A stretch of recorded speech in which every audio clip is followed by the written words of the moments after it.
O Pleno da Pobra do Caramiñal aprobou destinar máis de 220.000 euros á reforma do Parque Infantil do Castelo con cargo ao Plan Complementario da Deputación. Na sesión tamén se deu luz verde ao uso dos fondos do POS adicional 2026 e a cambios no Goberno municipal. O Pleno Municipal da Pobra do Caramiñal deu luz verde á distribución dos fondos do Plan Único 2026 da Deputación da Coruña. Por unha banda, o Concello destinará 552.204 euros do POS 2026 a gasto corrente, co obxectivo de garantir o funcionamento dos servizos básicos para a veciñanza. Deste importe, algo máis de 267.000 euros corresponden á anualidade de 2026 e preto de 284.000 á de 2025. Ademais, aprobouse reservar os 221.766 euros do Plan Complementario 2026 para a remodelación e modernización do Parque Infantil do Castelo, un dos espazos máis concorridos do centro da vila. Unha obra que todos estaremos de acordo que é unha obra demandada. O parque ten moitísimo uso, non é que teña non é que sea demasiado vello en canto a anos, pero é verdad que todo ese uso continuado pois sí que fai que a veces xa simplemente pois o que son os arreglos ordinarios de mantemento pois se fan insuficientes. Entonces, bueno, creo que nos vai quedar si ao final, como ben comentou o portavoz, a cuantía suficiente no complementario, creo que vai quedar un bo proxecto feito ou solicitado por Estefanía. Creo que é un proxecto que vai quedar un parque pois chulo e moi renovado, e penso que tamén é necesario e merecemos. A actuación permitirá renovar os xogos existentes, ampliar a área infantil e incorporar novos elementos accesibles, cun deseño máis inclusivo e adaptado ás distintas idades.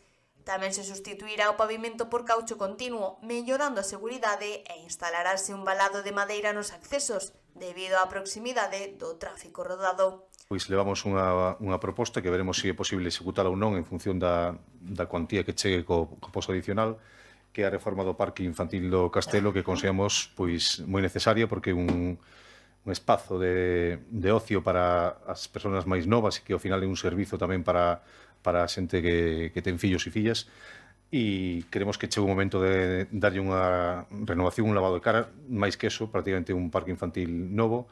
Vemos que é unha cuantía 220.000 euros considerable e que pensamos que é unha demanda da ciudadanía, porque, bueno, pois a nosa compañeira concelleira de Servizos Municipais, Estefanía, pois que é a responsable deste proxecto, pois recibimos continuamente queixas, solicitudes, suxestións de mellorar o parque, e dando resposta a esas solicitudes, pois vai este proxecto, que xa digo, dependerá da contía do plan adicional, si seremos finalmente capaces de executalos este ano ou non. O proxecto complétase coa reorganización do mobiliario urbano e a colocación de novos bancos modulares, co obxectivo de reforzar este espazo como punto de encontro e lecer ao aire libre. No apartado organizativo, o Pleno aprobou a modificación das dedicacións, pola que o alcalde, José Carlos Vidal, asumirá a área de deportes, tras a saída do anterior responsable por dificultades para compatibilizar a carga de traballo coa súa dedicación parcial. Acordouse modificar o listado de delegacións especiais, asumindo a alcaldía as competencias de deportes, pois sobre todo por razóns de que o concelleiro Eloi Sobrido pois non podía dedicarlle todo o tempo que, según el, ademais, necesitaba deportes. A vista desta modificación, pois débese proceder a modificar tamén o cadro de retribucións parciais outorgadas, non?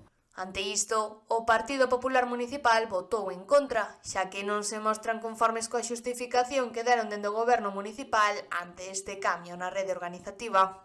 Vamos a votar en contra. Entendemos que realmente la justificación ustedes serán, la que ustedes entiendan, la forma de realizar los suyos, pero sí que nos llama la atención que teniendo menos dedicaciones o menos trabajo, porque según decían ustedes es problema temporal, el tiempo, realmente la retribución incluso se incremente. Entendemos que no es la forma correcta de actuar, pero oiga, son ustedes los que se organizan como quieren y realmente el resultado de esa organización es la que hoy, después de 3 años, estamos viendo.